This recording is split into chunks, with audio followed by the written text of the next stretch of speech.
Have you ever seen an obese wild animal which is not supposed to be obese? Elephants by nature are fat, correct? Hippos by nature carry adipose tissue, but then every animal has its own mechanism of survival. When they can't be that fast, they have to have a lot of mass to protect themselves. Okay, having said that, let's concentrate on the carnivores and the predators. So you've got your tigers, cheetahs, lions, leopards, pumas, so on and so forth, jaguars. All of these animals, have you ever seen, if you're been to wildlife sanctuaries, if not, they're on National Geographic or on Discovery, have they ever shown you a fat leopard, a fat cheetah, a fat jaguar? Have they ever shown you that? Have their body compositions ever gone for a toss? So would it be safe to say that these animals are constantly on a very strict diet? Yes, it would be. And you know what the strict diet is? These animals, see, us as humans, we've got lots of strong points, hell of a lot of strengths as compared to animals, which is why we are on the top of the chain, right? But we also have this unfortunate weakness or the liberty to choose, right? So I didn't suddenly decide that today I would rather go, and sometimes I do crave for it also.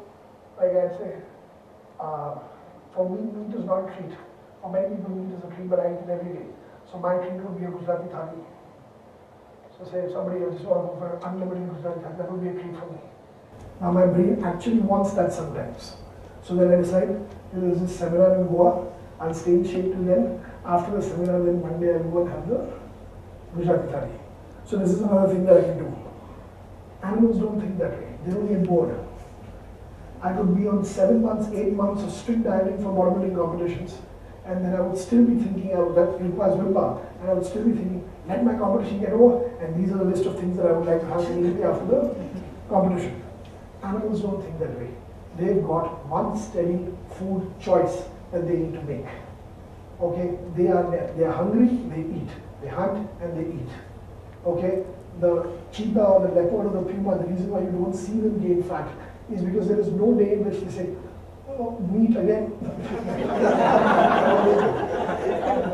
I feel like grass, or I feel like having some plants. That never happens. Or they don't open up the dabba and say, I think I have one hot per. They don't do that. They don't have to worry about that. It's the same food. They don't even eat variety in animals.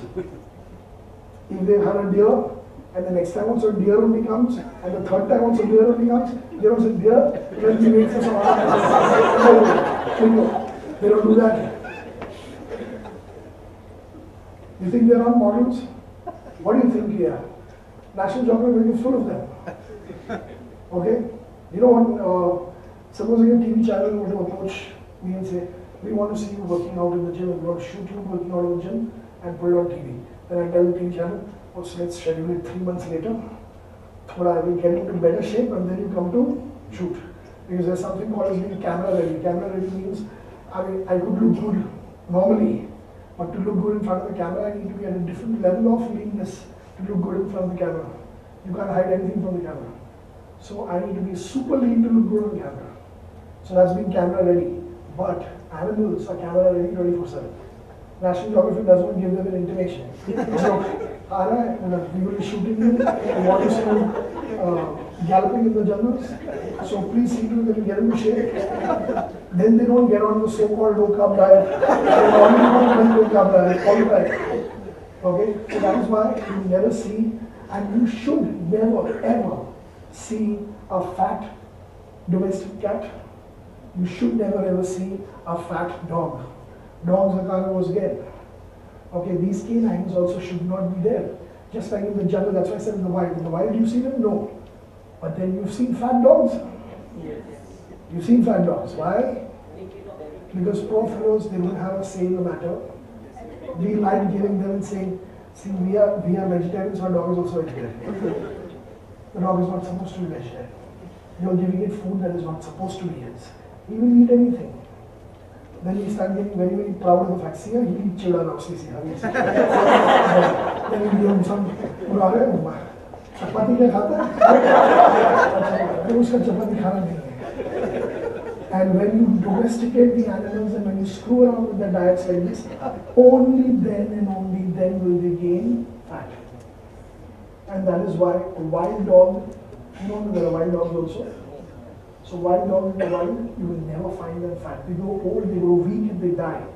Okay, if they gain fat, now why is it that their metabolisms are such that they will never gain fat? Why is it that the diets which are made through nature are such that they never ever will gain fat with the wrong choice of foods because they're not supposed to choose?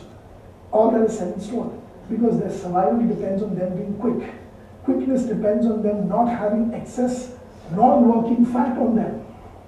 It's not just about the look. For them it's life. They have to be faster than their prey. If they start gaining fat, they start becoming slower than the prey and they starve and they die. So they don't have the liberty of gaining fat. Our dogs have the liberty of gaining fat because they don't have to hunt, they get the food right there. But it is against nature for these dogs to be fat. Okay? Similarly with us, we have to basically understand that what has made us fat is evolution and civilization over a period of time. The main reason for us being fat is not your butter on your toast, is not the ghee that you've reduced in your intake, it is not the oil, it is not because you are not eating deep or that you are eating deep fried foods, it is because of the type of food that you're eating, it is because of the sugar. And sugar, yeah, you always say, but I don't eat sweets. Okay? Every type of sugar does not taste sweet. Rice does not taste sweet, but it is still sugar. Okay, brown rice, the genuine organic brown rice, that is nice and slow release in the body. It doesn't spike your insulin that much. It won't cause diabetes, but the rice that we eat is white rice. I've seen families make that attempt for brown rice, then they will make an attempt for 2 weeks and again they'll run back to white rice. There's a power of veto that every one person in the family has. Once he puts his hand up and says, no, I want white rice, then it turns to white rice. It requires a full commitment on the part of people. White bread is sugar. These are things that are making you fat. Cornflakes are making you fat. You know what is Kellogg's K? What is Kellogg's K? Kellogg's Kaiser? No. It is Kellogg's HK. Kaiser hates Kellogg's. वो H rub off कर दिया. Kellogg's is not some healthy food company, but it is now actually getting into, this is what they do, they get into education. How do I turn the minds of the people? By becoming an educator. So my product is now, it's at a risk of people not wanting that product because it's bad for health. We start education programs to tell people how good it is. There is nothing good about corn. There is nothing good about your wheat flakes. There is nothing good about your rice flakes. There is nothing good about your muesli, or for that matter, even oats. I will come to that a little later. But this much amount of cereal is not required. Now, yes, there was a trendy sort of, what should I say, fat diet, so to speak, called as a Paleolithic diet. But it had, how many of you have heard of that? Paleolithic diet? Yeah. So the Paleolithic diet basically had some basis of sense to it and logic to it. What it basically told you was that after we achieved our evolved state of being Homo sapiens, okay, this is the current state of evolution that we have. So after we achieved our state of our current evolution of being Homo sapiens, for 2 million years, we were hunters and gatherers. That is what we were. Again, a big kick in the face of people who say we are not like tigers and we are not like cows or we are not like any animal. We are totally different to any animal, for that matter. And so is our entire physiology. Okay? In fact, please understand that whenever you talk about nutritional science, you cannot skip species. I earlier in my seminars used to give examples that look at all the animals that are really lean and muscular, and you'll find that most of them are carnivores. Look at all the animals that are massive and fat. And what are they? They're herbivores. But I've stopped giving that example because it doesn't make sense. Because you have a goddamn gorilla who gets strong by eating bananas.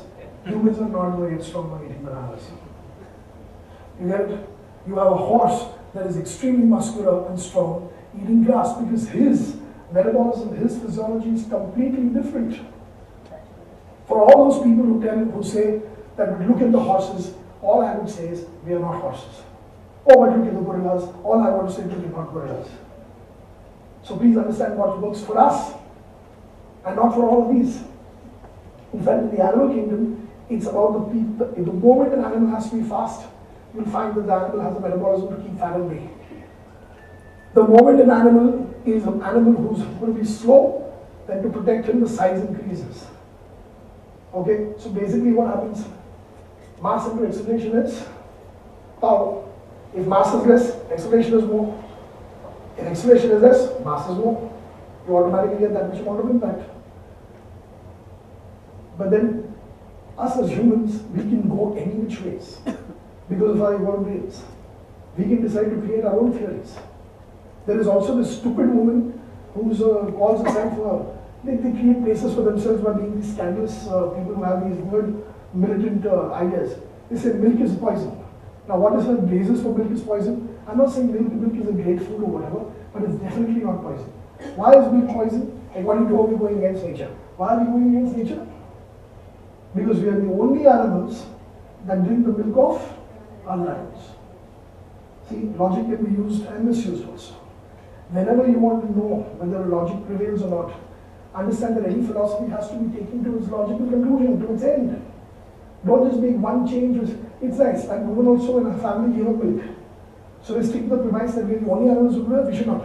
But my question to her is, how many other things are there that we don't do, like animals? Should we give up defecating in public? Or in private?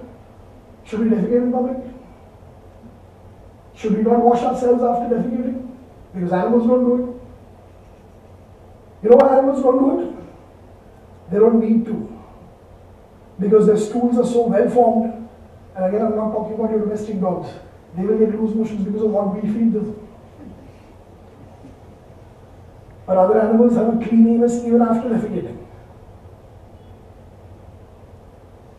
This is a stupid notion. Why cook? She cooks. Which animal cooks? Which animal? Okay, look at this. The lion or the tiger has just hunted. The animal is torn apart. And then the lion removes a stash of little salt and pepper.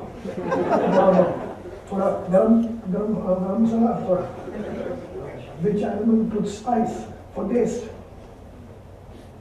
Then you have to do exactly, if that whole premise about we're the only animals to drink the milk of other animals, if that is the philosophy, then the philosophy is clean and simple. And we should do everything, we should do nothing that animals don't do. Hence cooking is out of the picture. Straight off. I mean, removing cooking is a bit too much. ऐसा कैसे करेगा? मेरा घर कैसे चलेगा? Skipping milk is easy. So let me have a theory only about milk. I don't think people will question me on the other things. And hence I get away with it. We have the brains to know that the amino acid profile of cow's milk is suitable for us. We have the brains to know that out of the entire milk from cow's milk, that 5% of that is protein. Out of that 5%, 20% is whey. The whey has got a biological value and an amino acid profile much better than egg. This is what we can do. You expect cows to do that? You expect a cow to actually analyze goat's milk might have more whey than goat's milk.